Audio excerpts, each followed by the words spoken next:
Good afternoon. Happy Monday. Good afternoon to everyone. It's quite a full briefing room. Joking with my colleague that I have a hard out today at 5 p.m., so we'll make good use of our time. Just one announcement at the top, and then we'll turn to your questions.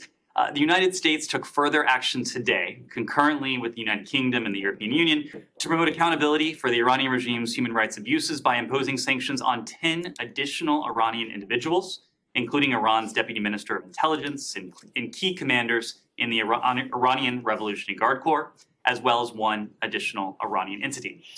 Today's action is the latest of numerous tranches of sanctions made in close consultation with our allies and partners and aimed at Iranian individuals and entities connected to Iranian authorities' cruel and violent crackdown against peaceful protesters.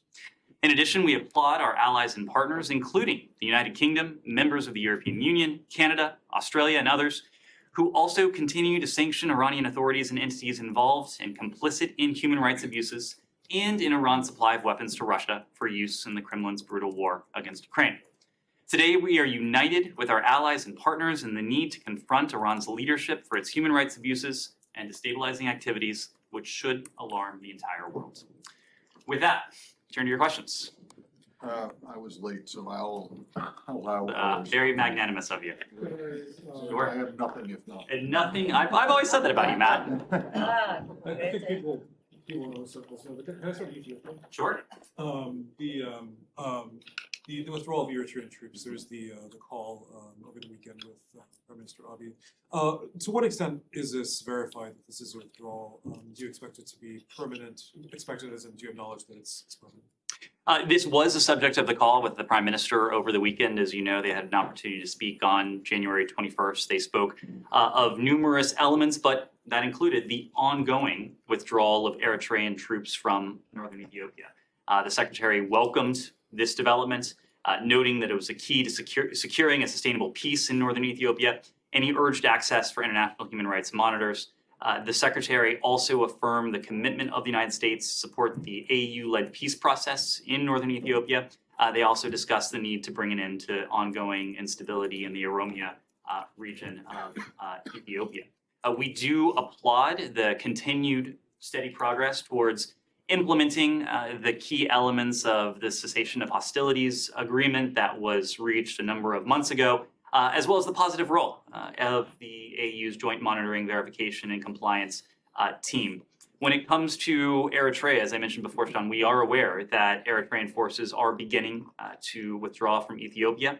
We reiterate the call that you've heard consistently from us, including the call that was included in the communique that emanated from the talks in South Africa for the withdrawal of all foreign forces. We reiterate the call for the complete withdrawal in line with that November 12th Nairobi agreement as well. The departure of Eritrean and other forces is crucial, as I said before, to achieving lasting peace, securing full humanitarian access, and ensuring the territorial integrity of Ethiopia, even as we continue to see positive signs, including the ongoing withdrawal of Eritrean forces. We are concerned by reports that Eritrean forces have committed human rights abuses against civilians, and we continue to impede the delivery of much-needed humanitarian assistance. We call on the governments of Ethiopia and Eritrea to investigate these reports and to hold those responsible to account. We also call on the government of Ethiopia to fulfill its commitment to grant full access to international human rights monitors. Sure. Just following up a couple of those things. The abuses that you're talking about in the past, not currently. That's correct. That's correct. That's correct. Two things. As far as you know, has there been any contact with the Eritreans? Obviously, the U.S. has a difficult relationship there, and of course, there were sanctions that were imposed on Eritrea in the course of the war. Will those, not today, I'm sure, but will those be lifted in some sense for this? In terms of our any dialogue with Eritrea, we of course do have an embassy in Asmara. It is a relationship that is, to put it lightly, strained. Of course, we have the means by which to convey messages to counterparts in Asmara. Sometimes delivering those messages publicly is the most effective means by which to do that, but we do have an embassy there. When it comes to the sanctions that are on Eritrean officials, you're right that there are a number of accountability mechanisms that some of which were devised and announced in the course of this civil war in Ethiopia that we hope is finally coming to an end. One of those was the executive order that this administration devised and President Biden announced some number of months ago. Eritrean forces have been subject to its provisions because of their activity during the course of this conflict. If this continues, if we continue to see positive momentum, we of course will take that into account. We will take into account everything we see, the good, the bad, as we evaluate the next steps and determine whether any additional accountability measures are warranted or, to the contrary, if certain sanctions that are in place no longer have a basis in that executive order. Yeah, Mark. Ned, can we talk a little bit about this whole saga around the tanks in Europe? And there seems to be a lot of back and forth and even like almost a dispute about, Germany doesn't want to send the tanks independently. You guys are saying it's their sovereign decision, but they seem to want the shield of allies. So what can the administration do to support that process? And the administration has made an effort to keep NATO unified, and this seems to be a bit of an emerging clash. How does the Biden administration feel about this in Europe? First, let me take the second part of your question first. At virtually every step of Russia's war against Ukraine, we've heard these prognostications or predictions that the transatlantic unity that we've marshaled and maintained is fraying at the seams, it's coming apart. In fact, we heard that even before the start of Russia's invasion of Ukraine on February 24th. At every step of the way, those predictions have proved to be premature and just flat out wrong. Let me just give you one example. Look at what came out of the latest convening of the Defense Contact Group that Secretary of Defense Austin and Chairman Milley attended last week. And you saw new announcements from any number of allies and partners that speak to the tremendous amount of not only unity, but determination from countries around the world to continue to stick with it. France and Germany and the UK, they've all donated air defense systems to Ukraine. That includes from Germany a Patriot battery. The Netherlands is donating a Patriot missiles and launchers and training. Canada has procured an ASAM system and associated munitions for Ukraine. The UK, of course, announced the provision of Challenger 2 tanks for Ukraine. Sweden announced it's donating CV-90 infantry fighting vehicles, an additional donation soon of Archer howitzers. Denmark, Latvia, other countries all announced new provision of support to Ukraine in the context of the Defense Contact Group, and that was just last week. Oh, and I would be remiss if I didn't mention that we also announced $2.5 billion of our own security assistance. Yes. All of that lacks tanks, and that's the urgent request from the Ukrainians. So, like, great cooperation and agreement on all of those, but they say this is the most urgent one. So you guys seem to have lacked. Tanks. We have taken steps over the course of many months, including over the summer, to see to it that partners are in a position to provide tanks to Ukraine. Ukraine has tanks. I don't want to leave you with the misimpression that Ukraine doesn't have tanks. Ukraine has hundreds of tanks. So point A. When it comes to Are you saying their request is irrational or unnecessary? When it comes to any particular capability, you've heard us say this before, and you actually summed it up. This is a sovereign decision on the part of each country to decide what types of security assistance to provide, what they're in a position to provide. We applaud all of our allies and partners for what they have done so far, and I just recounted some of that we've heard over the past 72 hours or so. We've previously, when it comes to Germany, applauded its announcements that they'll send Ukraine infantry fighting vehicles, MLRS systems, air defense capabilities, including the IRIS-T air defense system, and, as I mentioned before, a Patriot missile battery. We also applaud the decision by the UK, as I mentioned before, to send these Challenger tanks to Ukraine.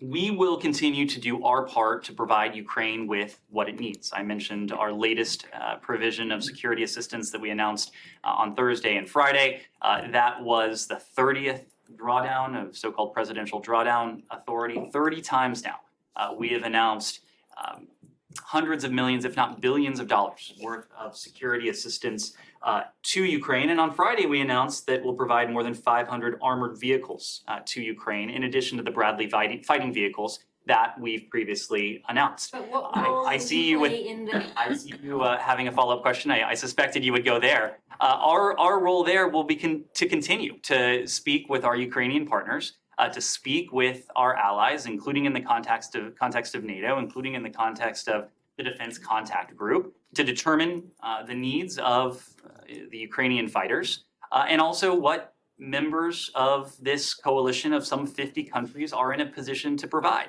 We're not going to be prescriptive. The only thing that we're continuing to prescribe is that President Putin's aggression will continue to be a strategic failure. We are going to provide Ukraine with what it needs to take on the battle that it's facing at any given moment.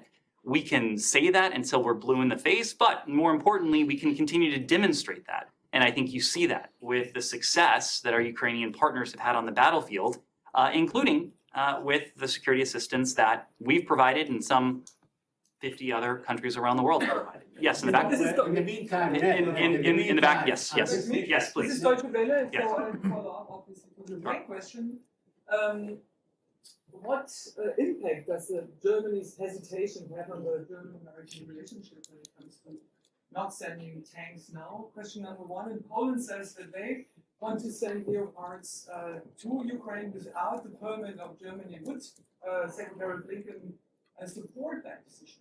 These are questions for Germany. These are questions for Poland. In some cases, these are questions that our German allies will need to discuss with our shared allies. And my impression, having seen headlines that are just emerging, is that we may be hearing more from our German allies in the coming hours and the coming days. But I will say, Germany is a stalwart ally across the board, including in the context of the security assistance that it has provided to Ukraine. I've already mentioned some of the systems that Germany has provided, the IRIS-T system, the MLRS systems, the Patriot missile battery, not to mention everything else that Germany has spoken to over the past 11 months or so. If you would mention these systems and the amount of security assistance that Germany has to date provided on February 23rd of last year, I think there would have been a lot of people around the world who may not have believed you. Germany has stepped up. Germany has stepped up in a big way. It has provided quantity, but it has also provided capabilities that our Ukrainian partners need. There is no doubt in our mind that Germany is a reliable ally on this front and on every front. Poland? I just want to follow up. Is it on this? Is it on this? Yeah, on this issue. You know, in the meantime, you are really pressuring Germany to send the Leopard tanks, right? Said, Why not send anyone? Said, I just went to some length to say that it is a sovereign decision of each country. A lot of pressure to send the Leopard tank. Why not send the A1M1 Apron? Why not? It's the best tank in the world. Said, this is something that our colleagues at the Department of Defense have spoken to. I don't want to compare apples and oranges, and I think the comparison of these two systems as apples and oranges may understate the differences that we're talking about here. Let me just say that we are in direct, regular communication with our Ukrainian partners. We'll continue to provide them with what they need to defend themselves, given the nature of the battle that they are confronting at any given moment. Now, the other point I should make, and I made this to Humaira, is that we've already helped our Ukrainian partners to obtain tanks. We have worked with them to obtain former Soviet-made and Russian-made tanks that they're already trained on. They know how to use. They can put to use right away. They can repair them. They can keep them operational, and most importantly, they can be effective with them. We also announced, as I said before, on Friday, an assistance package that included 500 additional armed vehicles, in addition to the Bradley fighting vehicles that we announced for the first time a couple weeks ago. Follow up Poland. Just a quick follow up. I understand. Although, you know, we have not really seen any great tank battles in this war. we have seen that these tanks are being used as artillery. I mean, what? Maybe you could supplement that, send them some fancy artillery or something. You're basically describing what we're already doing, yes. Then follow up, Yeah, please. follow up, go ahead. Yep. Okay, so TV and Warner Bros. Discovery from Poland. So it's obviously a question about Poland's role here. So Poland wants to build, and it's a quote from the Prime Minister, at least a small coalition of countries that would send Leopards to Ukraine. Would you diplomatically help build such a coalition so that Poland and other countries in the region could send those Leopards to Ukraine? We have marshaled, built, led a coalition of countries, of 50 countries, that for over the course of the better part of a year has provided billions and billions of dollars worth of security assistance to Ukraine. And we keep talking about security assistance because that's where the questions are coming, but I would be remiss not to mention the economic assistance, the humanitarian assistance that countries around the world have also provided. I don't want to suggest that security assistance is the only form of assistance our Ukrainian partners need. They need all of it, and they need it from as many countries as are positioned to provide it. So to answer your question, there is an extant coalition. The United States has helped to put this together, helped to lead it. We'll continue to do that. How about Leopard coalition? To provide tanks. Let me just make a quick point. We don't have Leopard tanks, as I think you know. This is a question for countries in Europe that do have them. Turkey. Okay, Just go ahead, Alex. to understand your position on this, we're not questioning about the unity. That's clear, that part has been established, and thank you for that. The question is about the leadership. Germany says the US needs to lead by providing with one single arm so we can release all the Leopards. Alex, I think oftentimes people in this room put words into my mouth. I think you might be putting words into the mouths of German officials. I'm not sure I've heard that from our German allies. Yes, how do you respond on this? Change the topic. Are you asking a question on this? No, not. Okay, well let's try and move on in a minute. But anything else on this, Kylie? Or maybe yesterday, but today or yesterday, the Polish Prime Minister made a remark saying that they're going to try and put together a coalition of European countries that would like to send these Leopard tanks, and essentially made the argument that they might do it without getting the approval of Germany. Would the US support those countries in doing that if Germany doesn't give them the green light? This is not a question for us. This is a question for our German allies. This is a question for our allies that have these systems. Could it be harmful to the NATO coalition if they did that? Again, an indispensable element of the effectiveness that our Ukrainian partners have had has been the unity, the consensus, the unanimity that we've seen within this broad coalition, whether it's within NATO, whether it's within this grouping of some 50-odd countries that are providing security assistance to Ukraine. Of course, we put a premium on maintaining that consensus and that cooperation and that close coordination, but that's not a question for us. That's a question for our allies and partners with these particular. So if I were going to say you guys would actually prefer unanimity, or you would want unanimity? Of course, it has been indispensable to the success. And I'm not speaking to the provision of a system. I'm speaking. And it would be indispensable on this occasion as well? I am speaking in terms of the indispensability of the consensus, the coordination, the consultation that we have achieved and maintained with partners around the world in support of Ukraine. That's my point. Anything? We'll take one more question on this. You seem particularly eager. On the peace side of these tanks, because I know Putin has been talking about if these tanks were to be given, nuclear war could have started. So if we could change the subject to a little bit to the peace side of it. Is it true that Ukraine has asked China to help out in this issue and maybe bring about some peaceful resolve to this whole thing, or no? That's a better question for our Ukrainian partners. I can say that we are looking to all countries around the world that have relations with Russia, including a relationship with Russia that we certainly don't have, and many of our closest partners in NATO and in the broader international community don't have, to use their voice to use their pool, to use their leverage to encourage President Putin to put an end to this brutal war. China is a country that, perhaps more so than any other country, has leverage with Russia, political leverage, economic leverage, that we would like to see the PRC use to bring about an end to needless bloodshed, an end to civilian harm, suffering, destruction, and, by the way, to hold up the very principles that the PRC, over the course of many decades now, has at least maintained that they hold dear.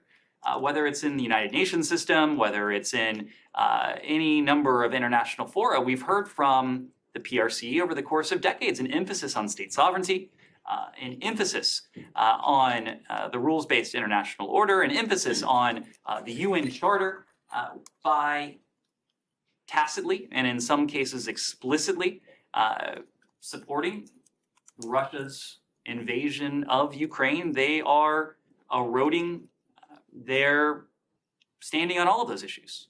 They are taking actions that counteract everything they have said that they believe in. And then one question on India. We'll come back. China? Go ahead, Russia. Yeah. Thank you. I have Russia and North Korea together. The head of Russia's mercenary Wagner group sent a message of objection to the White House, reporting the armed deal between North Korea and the Wagner group announced by the White House last week. And they asked what the crime was. What is the State Department position on the objection of the Wagner group? Well, I would note that this letter from Mr. Prigozhin to my colleague at the White House came precisely in the aftermath of the White House declassifying additional information regarding the Wagner Group's activities inside Ukraine, the Wagner Group's the support that is receiving from the DPRK, not to mention a broader discussion about the destabilizing influence that the Wagner Group is having, not only in Ukraine, but in other parts of the world, including in parts of Africa. So we've gone to great lengths to explain our concerns with the Wagner Group. We have declassified information, we've declassified imagery, we've spoken to our concerns in the Ukrainian context, in the broader context, and I think I'll let those comments speak for themselves. Regarding UN Security Council sanctions, if China and Russia oppose sanctions against the Wagner groups, will the US pursue its own sanctions? Yes, and we are. What the White House noted last week is that we are imposing additional designations, using additional authorities to pursue the Wagner Group. This is a group that for quite some time has been subject to US sanctions. We imposed further sanctions in March of 2022 related to Mr. Prigozhin's funding of the Internet Research Agency, which he uses to propagate his global influence operations. So we are going to use every appropriate tool to pursue the Wagner Group, to attempt to counter its destabilizing actions, its destabilizing influence, again, in the Ukrainian context and more broadly as well. And then will you engage in diplomatic cooperation with South Korea on these matters, these issues? On this particular issue? Yeah. It is fair to say that, of course, we have the closest of relations with our South Korean ally. There is a nexus to the DPRK in this case, given the provision of arms and other military wares from the DPRK to Wagner entities for use in Ukraine. We routinely discuss with our partners in the ROK the broad array of threats and challenges we face from the DPRK. Most frequently, the challenge we face from its nuclear weapons program, its ballistic missile program, but we've spoken to its activities in the cyber realm, to money laundering, to criminal activities, and yes, to its support for what Russia is perpetrating on the people of Can I Ukraine. just follow up On on that? Turkey? I need to move around, so yes, to get everyone. How do you respond to Erdogan? He said today that Sweden cannot count anymore on Turkey to join NATO. Well, you know our position on Finland and Sweden and their NATO accession. You've heard this from the administration. You've heard this from members of Congress. We strongly support their NATO candidacies. Finland and Sweden are ready to join the alliance. They are ready to join the alliance because of their military capabilities. The long-standing security partnership that we have with Finland and Sweden that now goes back decades. We exercise together, we cooperate together, we share information together, but they're also ready to join the alliance because these are highly developed democracies. When it comes to what we've seen in recent days, we support freedom of association, the right of peaceful assembly, as elements of any democracy. But just as the Swedish Prime Minister said, burning books that are holy to many is a deeply disrespectful act. And he made the point that what is legal is not necessarily appropriate. We have a saying in this country, something can be lawful but awful.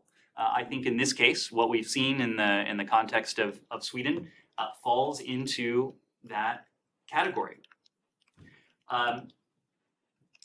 We are also cognizant of the fact that those who may be behind what has taken place in Sweden may be engaging in an intentional effort to try to weaken unity across the Atlantic and within and among our European allies and partners. We feel that Finland and Sweden are ready to be NATO allies. We've voiced that consistently, but ultimately this is a decision and a consensus that Finland and Sweden are going to have to reach with Turkey.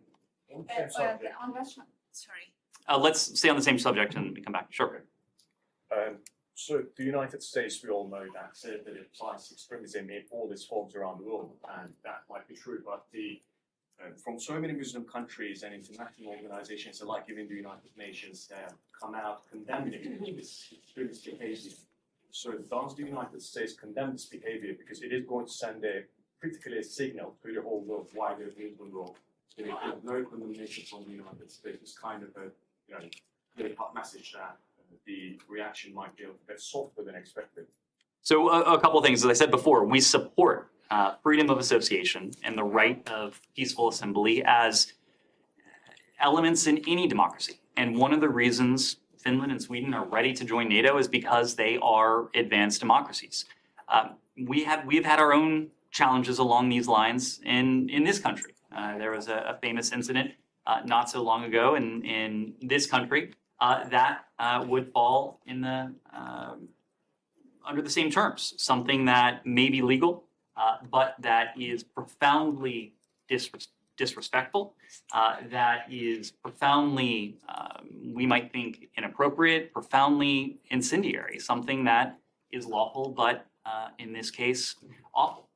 It is up to Sweden, it is up to Finland to interpret and to enforce their own laws, just as it is up to us in this country to interpret and enforce our own laws when we're confronted with something that a provocateur might wish to take on. So in that scenario then, what's keeping the United States from condemning this act? Because I'm not trying to extract some kind of a statement from you, but what's the thought process at the State Department to condemn this or not? Because even the United Nations have come out and condemned it. Well, again, no one here is defending what happened. And in fact, you've heard the very same thing from senior Swedish authorities. We are cognizant, though, that within democracies, there's freedom of association, there's freedom of expression within that freedom that gives people the right to undertake actions that may be disrespectful, they may be repugnant, that may be disgusting. I think all of those descriptors apply to what we've seen here. It's what we've heard from our Swedish partners as well.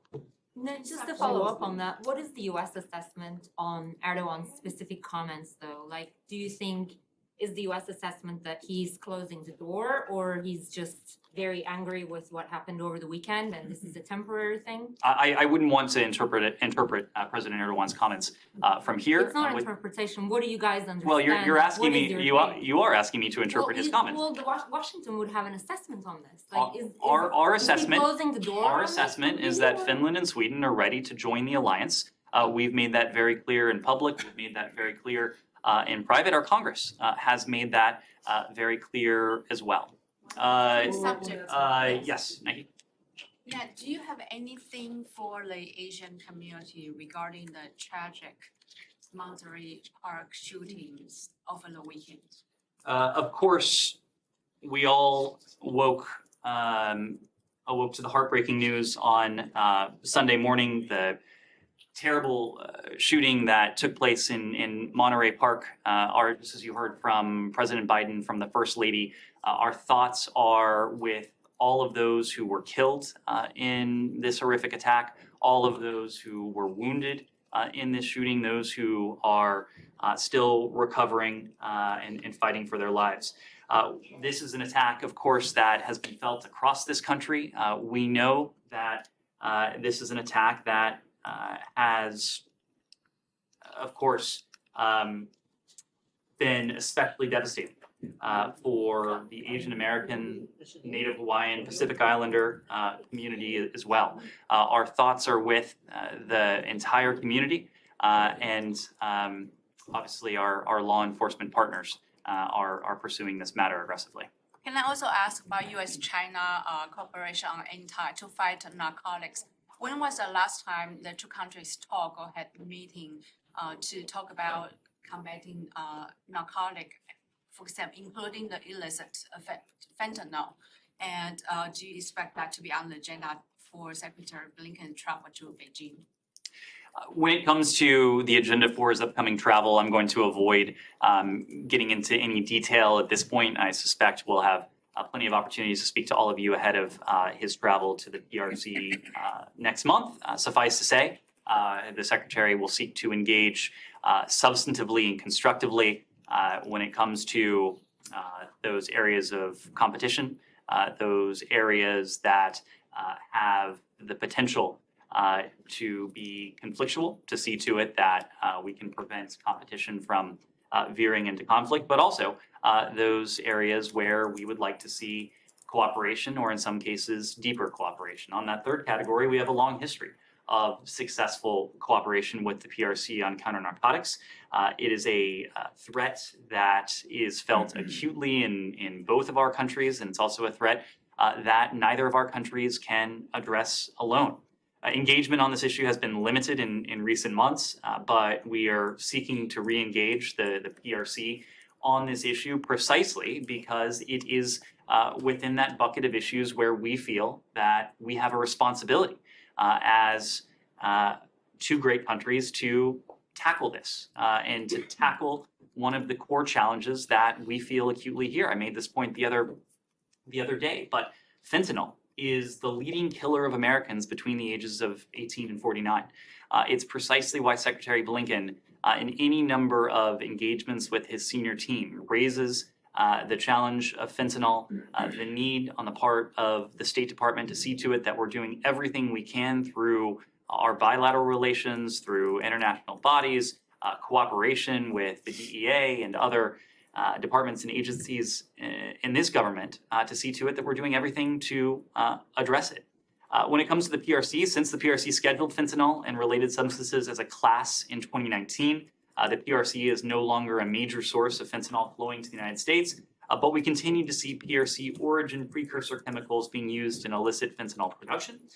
Though its past action has helped counter illicit synthetic drug flows, we do hope to see additional action from the PRC, meaningful, concrete action to curb the diversion of precursor chemicals and equipment used by criminals to manufacture fentanyl and other synthetic drugs. This is a challenge not only within our own two countries, but around the world. Countries around the world expect us to work cooperatively to address it.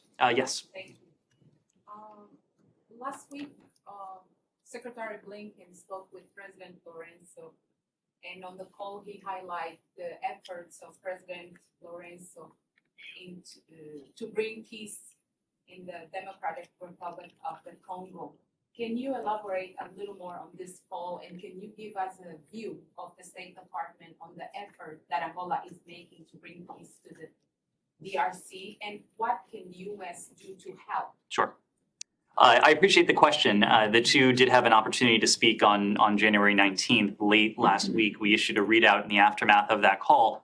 But it was an important moment for Secretary Blinken to speak to President Lorenzo about a couple things. Number one was Angola's constructive engagement through the Luanda process, to engage with authorities from the DRC, authorities from Rwanda, to try to bring about an end to this conflict, this needless violence in the eastern DRC. When we were in the DRC and Rwanda over the summer, the Secretary spoke in very complimentary terms with high praise about the role that we've seen Angola and other countries play to try and address the disagreements between the DRC and Rwanda, and to bring about an end to the bloodshed that has cost far too many lives. We also have a burgeoning economic partnership with Angola. It was a topic of conversation between the two leaders. The Secretary raised the upcoming visit of Amos Hochstein, who is a special presidential coordinator for the Partnership for Global Infrastructure and investment, something that we are very bullish on as an opportunity to bring additional economic prosperity, partnership to countries and places around the world where the United States has not always been the partner of first resort when it comes to infrastructure, when it comes to investment projects, and we hope to see that change. They also discussed some follow-up matters from the U.S.-Africa Leader Summit. We were very happy to welcome the Angolan delegation to Washington in December, and I suspect that we'll continue to see follow-up from other senior officials in this department to their Angolan counterparts in the weeks and months ahead. And can you tell us if there is any upcoming visit from U.S. officials to Angola? What I can say, The coordinator for yes, what I can say, you heard this from President Biden at the conclusion of the U.S.-Africa Leader Summit, that individuals from across this administration, senior individuals from across this administration, are going to be spending quite a bit of time on the continent over this coming year. So Angola is one of the countries? I don't have any travel to announce today, but whether it's Secretary Blinken, whether it is our ambassador to the UN, Linda Thomas-Greenfield, who just announced an additional trip to the African continent today, the First Lady, the President himself, others, I suspect you will see a number of senior officials from this administration in Africa in the coming months. Can you Dear Congo briefly? Sure. There was an attack today in the east of the DRC claimed by ISIS. Just briefly, do you have any reaction to that? How much of a concern is there that there could be more ISIS violence? We've unfortunately seen ISIS claim a number of attacks in the DRC. Last week, ISIS claimed responsibility for the bombing of a Protestant church in the eastern Congolese town of Kashindi. Killed more than a dozen people. It injured dozens more, some 60 people. We have consistently condemned ISIS DRC for the cowardly attacks, bombings that they've carried out against the civilian population in this part of the DRC. The fact that they would attack a church makes what they have done especially dastardly and contemptible. Our thoughts are with the victims, with their loved ones. Those responsible for this must be held to account. And just very briefly on DRC, there's a weekend statement, the Secretary's call with Foreign Minister Al-Thani of Qatar, and it mentions actually to talk about DRC. Can you be more specific what the Qatari role there that they're looking for? There's not much additional I can add on this, but of course our Qatari partners have been useful bridge builders across any number of challenging issues. They have helped us indispensably when it comes to Afghanistan. They've been a force to help create and reinforce regional stability and integration in the Middle East, but they've also played a role that is much further afield, including in the context of the conflict in the Eastern DRC. Thank you. Go ahead. So, the United Nations Human Rights Representative for Afghanistan released a report today that shows a new high level of human rights violation by the Taliban in many levels. They torture women, human rights activists, and so on and so forth. So may I ask you which kind of action the United States would take to keep the Taliban accountable? So far, we have seen that the Taliban asked many things from the United States, and they got it, many of them. They got money, and also they are flexible, some sort of, but they haven't given anything so far, especially the United States asked for, including women's rights. They banned women from universities, and they are torturing journalists and human rights activists. So people are asking this question, that which kind of action the United States would take to keep them accountable. Sure. I just want to be very clear on the premise of your question. It is certainly not the case that we have provided the Taliban with any support whatsoever. And in fact, we have gone to great lengths to continue to be the world's leading humanitarian provider to the people of Afghanistan in a way that doesn't flow through the coffers of the Taliban. We provided about $1.1 billion worth of humanitarian assistance to the Afghan people, not to the Taliban, not to any entity purporting to represent or to serve as the government of Afghanistan for that very reason. When it comes to the trust fund that we established a trust fund so that this funding would not be able to be diverted to the Taliban and to use for their own ends. The trust fund, the $3.5 billion in the so-called Afghan fund that we established, is for broader macroeconomic stability, again, for the people of Afghanistan, but certainly not to support the Taliban in any way. Much to the contrary, we've been reviewing our approach and engagement with the Taliban in the context of many of the human rights violations, the draconian edicts, the repugnant actions that we've seen from the Taliban in recent weeks and in recent months. I'm just not in a position to detail where we are in that process, but I can tell you we are actively evaluating with allies and partners the appropriate next steps. We've been clear that there will be costs for the Taliban for these actions. Absolutely everything remains on the table, and we're looking at a range of options that will allow us to maintain our position as principal position as the single largest donor of humanitarian assistance in Afghanistan. Again, that's funding that goes directly to the Afghan people, while also doing everything we can to prevent the humanitarian situation from deteriorating even further. These responses take some time. They involve significant coordination with our allies, with international partners, and Afghan women themselves. We have been in touch with senior UN officials as well. There have been delegations from the UN to Afghanistan to investigate the situation and to be a constructive force vis-a-vis what we've seen from the Taliban. But the humanitarian and human rights communities, there's no question, are facing extremely difficult options as they strive to help those in dire need, while also remaining neutral, impartial, and independent in their provision of support to the Afghan people.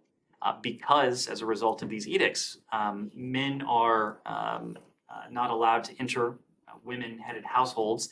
NGOs cannot reach most of the most vulnerable inside of Afghanistan, including in women-run households and mothers who must maintain adequate nutrition for their newborn babies without female workers present. As of earlier this month, about 83% of organizations operating in Afghanistan had suspended or reduced their operations because they came to the conclusion that they could not do their work under these new edicts. This is unacceptable to us, but more importantly to the international community, because it imperils some 28 million Afghans who need this humanitarian assistance to survive, and especially women and children, those who are especially vulnerable. So we're firmly committed to helping alleviate the suffering of the Afghan people. And as I mentioned before, we've been the world's leading humanitarian provider, $1.1 billion in assistance since August of 2021 to provide critical aid. And I have no doubt that we'll continue to do everything we can to support the weighty humanitarian needs of the Afghan people. Yeah, the concern is that the Taliban are getting that money because there is no any clear strategy to give that money to ordinary people and vulnerable people. So the concern is, and there are reports that Taliban are obviously using that money for their own benefits. This money is not flowing to or through the Taliban. It is being administered by NGO partners on the ground, or I should say it has been administered by NGO partners on the ground. And I say has because of the challenge we're facing now. These draconian edicts on the part of the Taliban, including an edict propagated on Christmas Eve of last year, that NGOs couldn't work with women, had to work with men. Of course, that is an unsustainable obligation, restriction on the part of many international NGOs. And we've seen many international NGOs come to the conclusion that they're just not in a position to continue providing this aid to the Afghan people. We're going to do what we can to see to it that these edicts are reversed using the leverage that we have to seek to accomplish that. But also to do everything we can to continue to provide humanitarian assistance to the Afghan people in the context of these restrictions and edicts. Yes. Thank you so much, Jahan Zeb Ali from Airway News Pakistan. This is about press freedom again. Our director news of Airway News, Ahmad Yusuf, is facing criminal charges for just doing his job. He's also being dragged for a extradition case, which can get him a death sentence. We talked about this press freedom many times. Your thoughts on that, please? We have discussed it many times, and each time you've heard of the emphasis we place on press freedom around the world.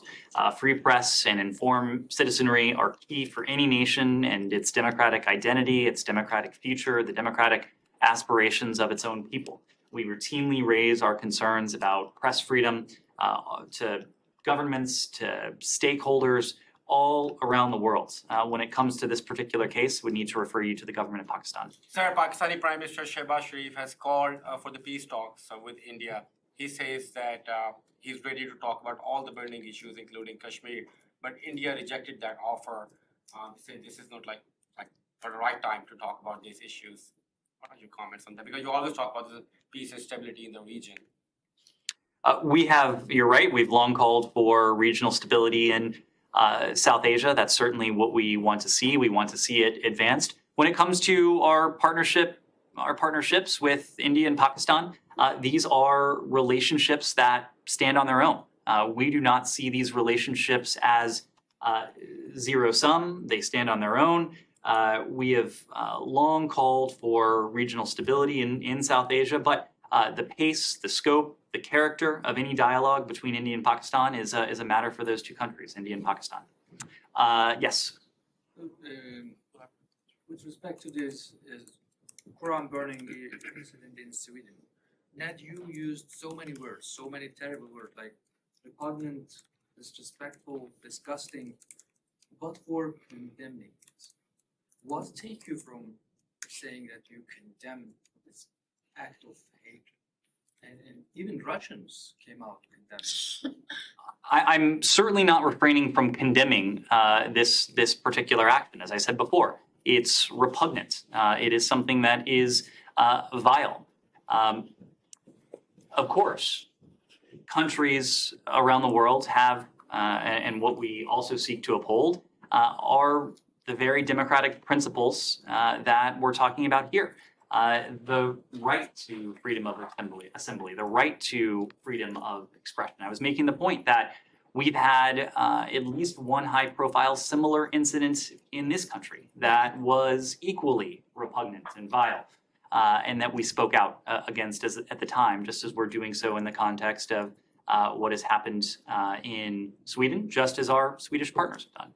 Yes, but at the end of the day, currently the Turkish public and of course the entire Muslim world is outraged by this act done under the protection of police, Swedish police, and then it has a political pressure on the Turkish leadership with respect to the Swedish bid for NATO. So, do you think that just calling it, yes, some repugnant, disrespectful, a disgusting action happened under the auspices of freedom of speech would help in any way to resolve the current deadlock between Turkey and Sweden with respect to Swedish membership to NATO? Our Swedish partners have spoken to this. They have spoken out forcefully against it.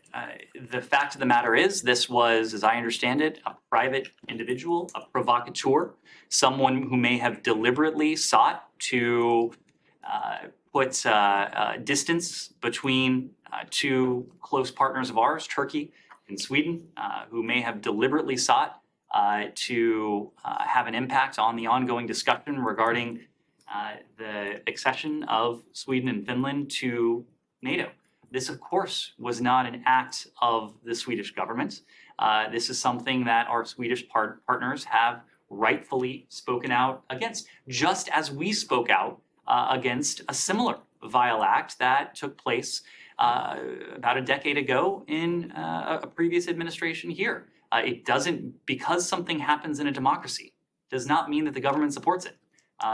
It is a reflection of the values and principles that we hold dear, including freedom of association, freedom of expression. Something, again, can be lawful and awful at the same time. It's precisely why Sweden has spoken out against it in this case, as we've spoken out against similar examples in the past.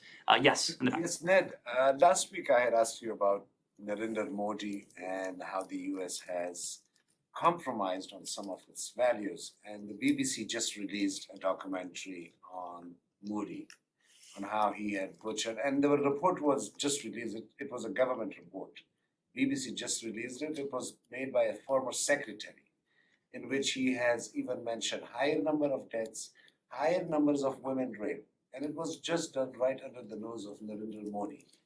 I had never challenged the strategic interest of the US with India, but I regret the fact that since last 8 years that I've been covering the State Department, I have not seen once an official standing here at UC condemning Narendra Modi himself individually, not just as a prime minister, but individually his acts. And I'm sure the US officials were aware of it as well. I'm not aware of this documentary that you point to, but what I will say broadly is that there are a number of elements that undergird the global strategic partnership that we have with our Indian partners. There are close political ties, there are economic ties, there are exceptionally deep people-to-people ties between the United States and India.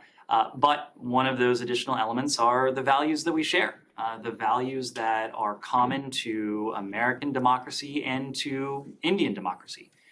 India, of course, is the world's largest democracy. It's a vibrant democracy.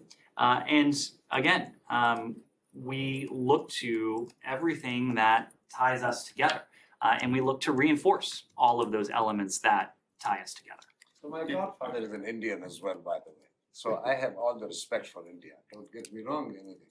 But I just regret the fact that how is it possible that the State Department officials who were posted there at that time did not know that this individual who's a former chief minister, it happened right under his nose. 2,000 people were burned alive. Again, I'm not familiar with the documentary you're referring to. I am very familiar with the shared values that connect the United States and India as two thriving, vibrant democracies. When we have concerns about actions that are taken in India, we've voiced those. We've had an occasion to do that. But we want first and foremost to reinforce those values that are at the heart of our relationship. One follow-up, but do you think that such foreign policy has affected President Biden's Indian voters here in the US though? We don't think about it through those terms. I don't think about domestic politics, and neither does anyone in this building. Yep. One on China. What is your assessment of the COVID situation in China? Do you have any, because the figures that are coming from inside China are not said to be not very reliable. Do you have an estimate how many people have died? How many people have been impacted by COVID-19? And has it impacted its aggressive behavior against its neighbors? One, I wouldn't want to even speak to the toll of COVID inside the PRC. That's a better question for the WHO, for global health authorities, including those like the WHO who have had an opportunity to sit down with PRC authorities to look at the data. The point that we have routinely made is that we wish to see transparency from the PRC. We wish to see transparency towards the WHO so that the broader international community can be best prepared to detect and prevent the spread of any new variants that may be circulating and could have the potential to emerge. It's not just a point we have made, but it's a point that the WHO has made as well. Had China asked for any help and assistance from the US in terms of any supplies, medical supplies, or vaccinations? The United States is the world's leading provider of vaccines to countries around the world. 600 plus million vaccines without any political strings attached that we've provided over the course of nearly the past 2 years. We've been very public about the fact that we're willing to provide vaccines to any country that would seek it, that's in need of them. That includes the PRC. The PRC has publicly said that they appreciate the offer of vaccines, but they're not in need of them at the moment. I have one more question on Pakistan. There's a massive national grid collapse inside Pakistan. The federal minister has said that even the emergency services are being shut down, like hospitals. I know US has played a big role in Pakistan's power, electricity generation. Is US sending someone over there to look into it for a long-term solution to the collapse of the power? Of course, have seen what has transpired in Pakistan. Our thoughts are with all those who've been affected by the outages. The United States, of course, as you mentioned, has assisted our Pakistani partners across any number of challenges. We're prepared to do so in this case if there is something that we're able to provide, but I'm not aware of any particular request. Do you have any update on the vaccines for Equatorial? Let me move around to others who haven't gotten a question. Very quickly on Palestine issue. Human Rights Watch issued a report today saying that the new Israeli measures regarding the entry of foreigners into the West Bank threaten to exacerbate the separation of Palestinians from global civil society. Have any comment on that? Because they're not allowed, they can go into Israel, but apparently they're not allowed to go into West Bank towns and villages. Said, I haven't seen that particular report. If we do have a comment, we can get back to you. One other question, regarding Israel. Today, the United States and Israel launched one of the biggest technologies we have ever heard. It's called Juniper Oak, and it combines all forces together. Does that mean that the tension with Iran is still off the table? No, it means that our security commitment to Israel's ironclad and exercises, including military exercises with our Israeli partners, are something that we've done routinely in the past. I would need to refer you to DoD to speak to this, but it is a reflection of the vibrant security cooperation and commitment we have to our Israeli partners. Yeah, but they made no secret of the fact that it actually resembles, perhaps an attack on Iran or anything like this. Again, Saeed, we work day in, day out with our Israeli partners to be prepared to confront any number of challenges. But what you're referring to is a reflection of that ironclad security commitment that we've long had. Okay. Just quickly, do you have anything to say about there have been ongoing protests in Israel about what's viewed as stacking or diluting the power of the Supreme Court? Does the U.S. have anything to say about that and whether this shows respect for judicial independence in the way that the United States would see as consistent with democracy.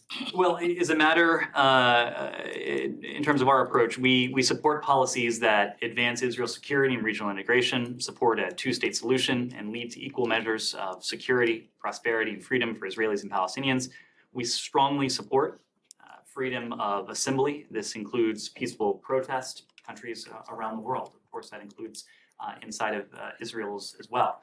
We look forward to working with Israel to advance the interests and values that have been at the heart of our relationship for decades, and that includes the equal administration of justice to all of those who live in Israel. Let me move to people who haven't, yes, in the back. On China and human rights, like we have American families like who have family members that detained in China. Is that like they're calling for negotiations or even prisoner exchange? Is that something the U.S. would consider with the PRC? We have no higher priority than the safety and security of Americans overseas. Of course, you've heard the priority we attach to individuals who are wrongfully detained, who are subject to coercive exit bans. In any country where this is the case, we raise that with local authorities. We raise it when we travel to such countries. We routinely raise it when we have discussions with authorities from those countries as well. That is the case with, in the context of the PRC. It's been a discussion with our PRC and with our PRC counterparts in the past. I suspect it will be, and I know it will be, a topic of discussion in the future as well. Yes. Thank you. Today's sanctions against the Islamic Republic, along with the UK sanctions and EU sanctions, showed a very remarkable unity. But on the same day, today, we have a comment from Joseph Borrell about listing IRGC as a terrorist group. So he said that this cannot be decided without a court decision first, and then EU is going to proceed with that. And then he said something interesting. He said, you cannot say, I consider you a terrorist because I don't like you. This is what he said, quote unquote. And also, the Islamic Republic foreign minister said that he has assurance from Borrell that IRGC is not going to list it as a terror organization. Do you have any comment on this development? We've heard a number of statements from the Iranian foreign minister that are dubious, if not outright lies. So I would just keep that broader context in mind when you point to statements from the Iranian foreign minister. When it comes to our European allies, we welcome Europe's strong and principled approach to the IRGC. As you know, the IRGC remains designated by the United States as a foreign terrorist organization and especially designated global terrorist. We've also sanctioned many IRGC leaders individually for their involvement in terrorism and human rights abuses. You mentioned the latest tranche of human rights sanctions that we announced in conjunction with many of our closest partners earlier today. We applaud the EU's recent designations of IRGC officials and entities for their involvement in providing drones to Russia, which are being used to fuel Russia's unconscionable attacks on Ukraine's critical infrastructure. Our European allies recognize the threat, the challenges posed by the IRGC and Iran more broadly. We have enjoyed exceptionally close cooperation and coordination with Europe on confronting these challenges. And that his hesitation, Borrell's refraining from this, which is very the opposite of what we are hearing from other, let's say, parliament members, like Germany's member at the parliament, European Parliament. Do you think this hesitation is coming from a hope that he has? I cannot help but wonder, maybe Borrell is still hopeful that JCPOA is going to be revived. Can this a sign of that? Or? I couldn't speak to the High Representative's comments. In fact, I would refer you to the EU on his comments. And these are questions for our European allies. But what is not a question is the JCPOA. We've been very clear that the JCPOA is not on the agenda, has not been on the agenda for months. Iran has consistently turned its back on opportunities to pursue mutual return to compliance with the JCPOA. And as a result of what Iran is doing around the world and to its own people, we have focused on sending very clear messages to Iran. Stop killing your people, stop providing drones to Russia for use in Ukraine, and release the Americans that you are wrongfully detaining. Yeah, Shannon. Same topic. Can you say if the U.S. has given the European Union any consult on whether to designate the IRGC? And can you say just would the U.S. welcome, while it's in the hands of the EU, would the U.S. welcome such a designation? This is a question for the European Union, but what I can tell you is that we routinely discuss the challenges and threats posed by the IRGC with allies and partners around the world. And of course, that includes with our European allies bilaterally, but also with the EU as a whole. There is no illusion in Europe about the challenges or threats that the IRGC poses. We're always looking for ways that we can work with our European allies to counter the malicious activity of the IRGC, other Iranian proxy groups, other groups that Iran has supported. And we have applauded the recent designations that we've seen from our European allies of IRGC officials and entities for their involvement in some of what we've already discussed, Iran's provision of drones to Russia, and as a result of the human rights abuses that we've seen in Iran. Yes, Elizabeth? If I could follow up on that. On today's human rights sanctions, do you have any indications that the designations of Iranian officials are having an impact internally, including on the security forces behavior? It is always difficult to delve into a hypothetical or a counterfactual like that. We want to send, and I think we are sending, a very clear message to the Iranian regime, two messages really, that the world is watching and the world is prepared to take action in response to the violence that Iranian officials are perpetrating against their own people. This is not the first round of sanctions that we've announced against Iranian officials in response to the protests that we've seen in Iran since late last year. If Iran continues to engage in these human rights abuses, we will continue to apply even more pressure on Iran. But of course, this is about human rights. We have other concerns with this regime, and we are going to use every relevant and appropriate authority to hold it account on the various fronts, from human rights to its provision of UAV technology to Russia, to the challenges that are posed by its nuclear program, to its support for terrorist groups and proxies as well. Yes.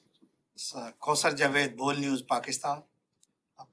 Former Prime Minister of Pakistan, Imran Khan, has said he wanted to establish good relations with the United States of America. As we know, many things happened in the past. If we get elected as a Prime Minister of Pakistan, what would you open the door for talk to him and his party? We are, of course, open to and would work with any elected government in Pakistan. Pakistan is a partner of ours. We share a number of interests. We have demonstrated our desire to see constructive relations with Pakistan over the course of successive governments. As we have said in different contexts, we judge governments by the policies they pursue. It would ultimately be a question of the type of policy that any future government of Pakistan might pursue. Alex. Thanks so much. A quick follow-up on Wagner. I also have another question on the Secretary's call to Azerbaijan. I'm having trouble understanding the administration's strategy on, first of all, going with the TCO designation instead of FTO, which we discussed last week, Foreign Terrorist Organization. And if the intention here is to go after their business, why announce your intention on Friday and not taking action until this week? Aren't you galloping against the time limit? So a couple things on that, Alex. One, as I said before, we're reaching for every appropriate and effective authority when it comes to countering the activity that the Wagner Group is engaged in. These authorities are not authorities that we've created ourselves. Oftentimes they are legislated, they are written into law with various requirements that any particular group would have to meet, whether that's the Transnational Criminal Organization Authority, whether that's a state sponsor authority, whether that is any authority that we've attached to terrorist organizations, criminal organizations, or otherwise. When it comes to what we announced about our forthcoming plans for the Wagner Group, the activity that we've seen on the part of the Wagner Group allows us to meet that threshold that is established under the Transnational Criminal Organization Authority. It is engaging in activity out of a pursuit of, in some ways, profit, in some ways, prestige.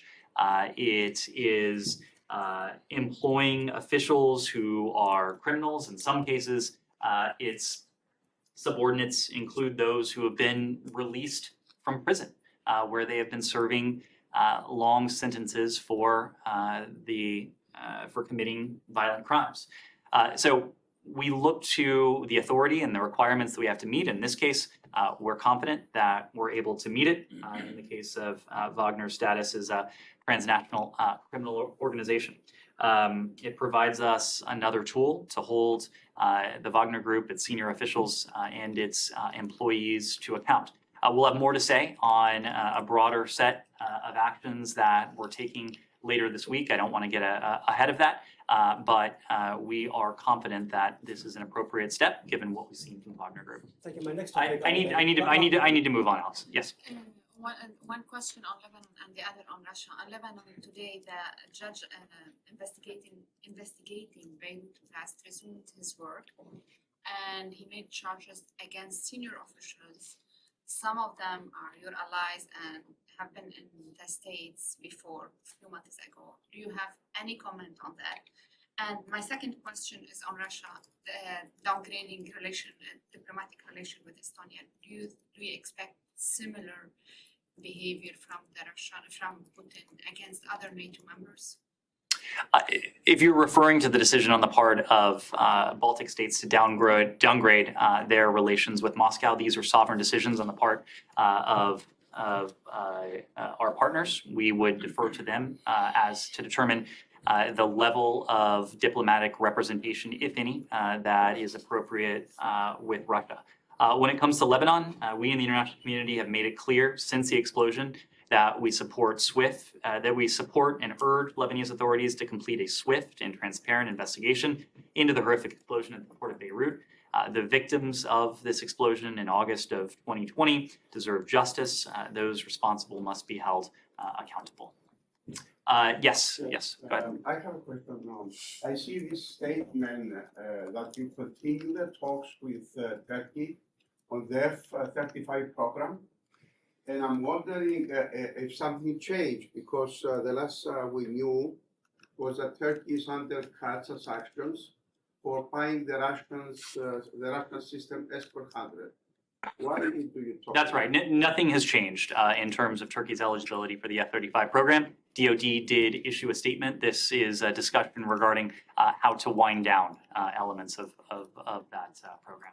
All right. So thank you all very much.